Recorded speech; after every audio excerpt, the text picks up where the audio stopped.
Hello friends, myself Dr. Savita Kumari, Senior Consultant, Obstetrics and Gynecology, Delhi NCR। आज हमारे series का ही जो हम टॉपिक इसके पहले कवर कर चुके हैं, पोस्ट डिलीवरी कैसे देखभाल करें, वो यहाँ पे आई बटन है, आप उसको पुश करके आप वो वीडियो देख सकते हैं। आज मैं बताने जा रही हूँ कि सिजेरियन सेक्शन के बाद कैसे देखभाल करें। जब महिला लेबर पेन में होती है, बहुत दर्द हो रहा है अचानक से और दर्द आ रहे हैं, बच्चे का भी CTG ट्रेसिंग यानी बच्चे का जो हार्ट रेट ट्रेसिंग होती रहती है, वो सब कुछ ठीक ठाक चल रहा है। अचानक से कुछ ऐसा हुआ कि मदर को कुछ प्रॉब्लम हो गई, मदर हाइपोटेंसिव हो गई, मदर को कुछ ऐसा सिचुएशन हो गया, वाइटल्स उनके गड़बड़ होने लगे, या फिर बेबी का धड़कन गड़बड़ हो रहा है, बेबी ने मेकोनियम पास कर दिया है, तो वैसी स्थिति में क्या होता है कि सिजेरियन लेना पड़ता है। उसको हम लोग इमरजेंसी सिजेरियन सेक्शन कहते हैं। एक और कैटेगरी होती है सिजेरियन सेक्शन की, उसमें कुछ डॉक्यूमेंटेड इंडिकेशंस होते हैं, मतलब कुछ परिभाषित चीजें होती हैं जो कि इन चीजों में सिजेरियन सेक्शन ही करना है। बहुत सारे उसमें है, मोटा मोटी कि पहले ऑपरेशन हो चुका है, टांका वीक है, और पहले या फिर 2 बच्चे के बीच में 1 साल के अंदर ही महिला फिर से कंसीव कर लिया है, उसने गैप नहीं रखा है 23 मंथ का, तो ऐसी स्थिति में क्या होता है कि टांका कमजोर हो गया, या बच्चे को भी दूध पिला रही थी, एक बच्चा 3 महीने का गोद में, फिर से प्रेग्नेंट हो गई और वो बच्चा सिजेरियन सेक्शन से हुआ, तो वैसे में रिपीट सेक्शन ही होता है मोस्टली। या फिर अगर अवलनाल नीचे है, जिसको प्लेसेंटा प्रीविया कहते हैं। एक और कैटेगरी होती है एब्रैक्शियो प्लेसेंटा, जिसमें कि अवलनाल अपनी जगह से पूरी तरह से निकल जाती है या आधा से ज्यादा निकल गया और इतनी गश और ब्लीडिंग होती है कि बच्चे की जान बचाने के लिए तुरंत उसको सिजेरियन सेक्शन लेना पड़ता है। ऐसे बहुत सारे कारण हैं। तो मोटा मोटी ये हो गया कि सिजेरियन सेक्शन होना है। तो अब सिजेरियन सेक्शन होना है तो घबराने की बात नहीं है, बहुत नहीं। अगर डॉक्टर ने बोला है कि सिजेरियन सेक्शन है तो ये आपके और आपके बच्चे के सेफ्टी के लिए है, ठीक है, क्योंकि 9 मंथ की बहुत ये प्रेशियस अर्निंग होती है।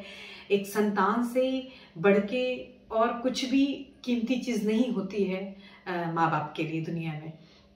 तो वो ये 9 महीने की जो अर्निंग है, आपकी कमाई है, आपका इतना इम्पोर्टेंट, जिससे आपका पूरे जीवन का सपना जुड़ा हुआ है, उसकी सुरक्षा के लिए सिजेरियन सेक्शन का कई बार डिसीजन लेना पड़ता है। डॉक्टर को भी नहीं अच्छा लगता है कि अरे अभी तक नॉर्मल का सब कुछ चल रहा था, फिर सिजेरियन लेना पड़ता है, लेकिन बच्चे की सेफ्टी के लिए लेना पड़ता है। तो अब जब सिजेरियन का डिसीजन हो गया तो ये इम्पॉर्टेंट होता है फैमिली मेम्बर्स के लिए भी कि वो मरीज को सपोर्ट करें, बताएं कि ऐसी कोई बात नहीं है, सिजेरियन सेक्शन के बाद भी बहुत अच्छी रिकवरी होती है। उसके कुछ बातों को ध्यान रखना पड़ता है, वो घबराहट में अपना ब्लड प्रेशर वगैरह ना बढ़ाएं, उनको खूब अच्छे से सपोर्ट करें। डॉक्टर को भी आप सपोर्ट करें कि हाँ, अगर जेन्युइन डिसीजन है और सब कुछ है कि बेबी की सेफ्टी के लिए ज़रूरी है, आप सब कुछ समझते हुए, ठीक है। तो आप अब क्या होता है कि डिलीवरी के सिजेरियन सेक्शन हो गया। सिजेरियन सेक्शन होने के बाद क्या होता है कि यूजुअली जो सिजेरियन सेक्शन होता है उसमें माँ जगी होती है, नाभि के नीचे बस सुन्न किया जाता है, उसको स्पाइनल एनेस्थीसिया कहते हैं। पीठ में सुई देकर उसको नीचे के पोर्शन को नम किया जाता है। Caesarean section lower segment caesarean section कहते हैं, नीचे के हिस्से में टाके लगते हैं, उनको दिया जाता है। तो शुरू में 2-3 घंटे क्या होता है कि स्पाइनल की वजह से माँ पैर वैर नहीं उठा पाती है, तो उसके लिए घबराने की कोई बात नहीं है, ये एनेस्थीसिया का असर है, धीरे धीरे एनेस्थीसिया का इफेक्ट खत्म हो जाएगा। ये शुरुआत में 2 घंटे हुए। 2 घंटे में फैमिली मेंबर को भी कोऑपरेट करना होता है, क्योंकि मरीज का वो 2-3 घंटा जिसमें स्पाइनल एनेस्थीसिया का इफेक्ट होता है, पैर नहीं मरीज के उठ रहे हैं, निचली हिस्सा बिल्कुल सुन्न पड़ा हुआ है, मरीज जगी हुई है, बच्चे का क्राई सुन लिया उसने, लेकिन नीचे उसका कोई कंट्रोल नहीं कि डॉक्टर मेरा तो पता ही नहीं चल रहा कि पैर कहाँ पे है, ठीक है।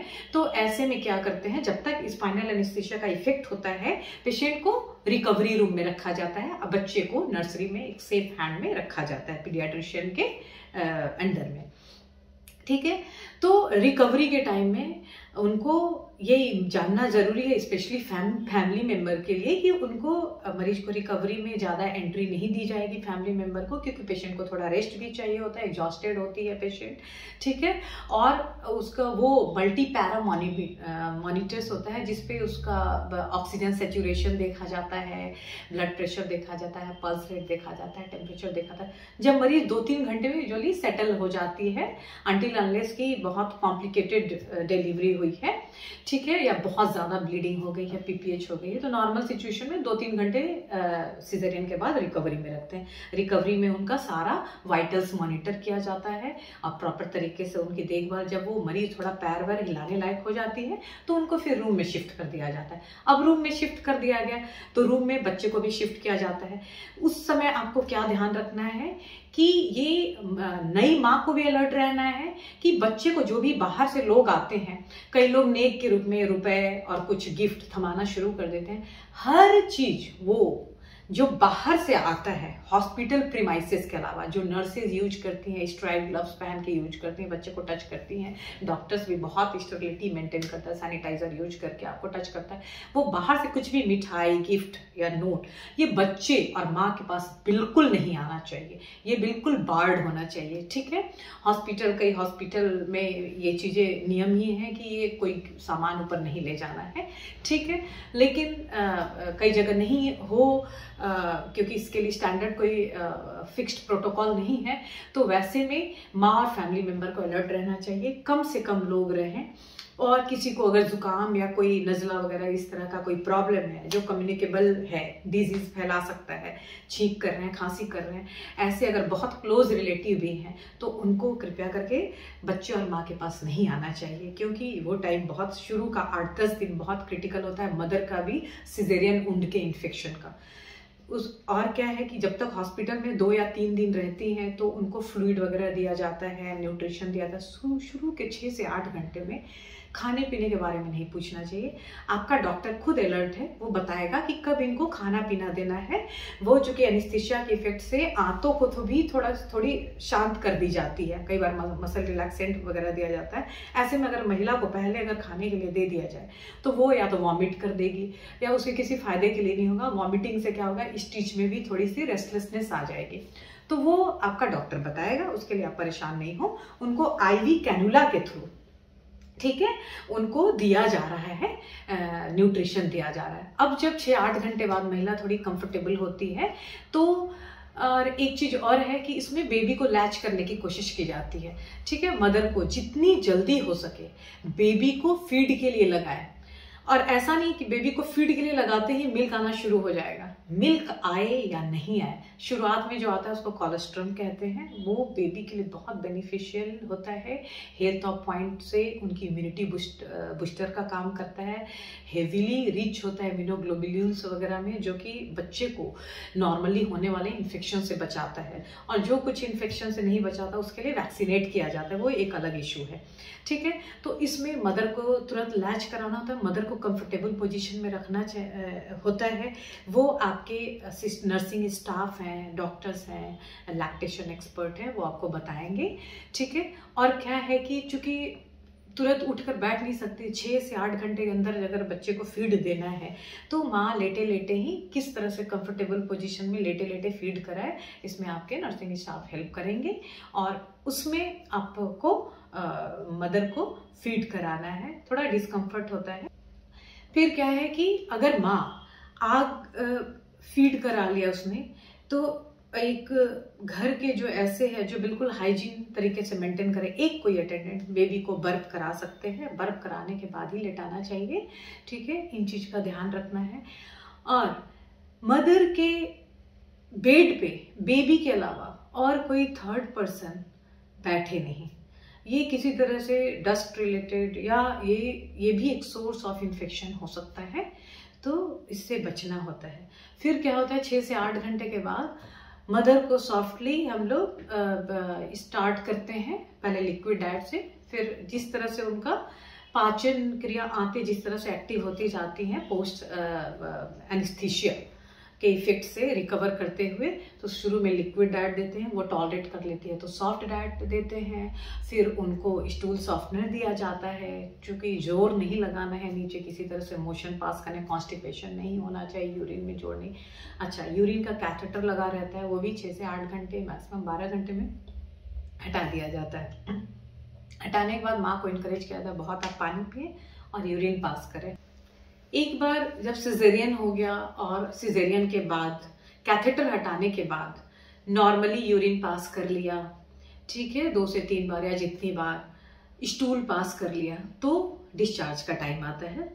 डिस्चार्ज के वक्त क्या होता है कि इंपॉर्टेंट इंस्ट्रक्शंस जो आपको डॉक्टर देते हैं उसका आपको बहुत ध्यान रखना है। सबसे पहली बात हाइजीन का पहले ही बता दिया था मैंने कि आपके बेड पे आपके और बेबी के अलावा कोई नहीं बैठना चाहिए।